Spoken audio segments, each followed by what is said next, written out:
Sisa naman po doon. Opo. Ibang-iba from Maria Clara. Ito naman po medyo fierce tayo dito. Mga away at manggugulo. Ito first time mag-contribute? Opo.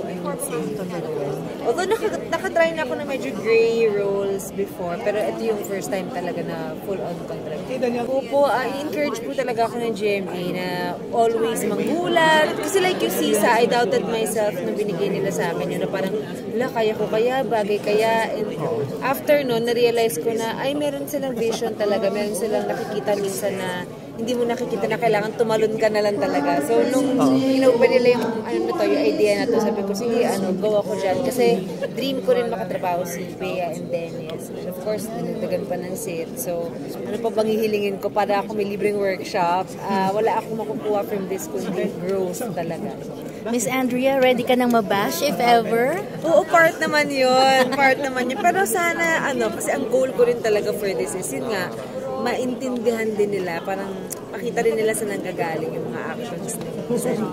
Sa Sisa kasi talagang pinuri ka online. Ito bang pagiging kontrabida mo ay magte-trending din online? Ako hindi ko iniisip kasi yung pag ginagawa ko. Yung mas important sa akin na maramdaman ko at maparamdam ko sa tao. Yung gusto kong mangyari dun sa character.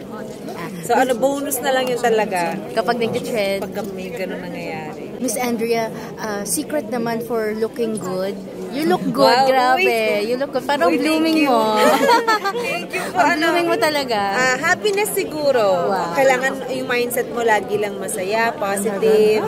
Salagin mo lahat ng mga super friends. Ang ganda mo po. Thank you. Naya ako Deserve. Thank you. Selfie lang pa.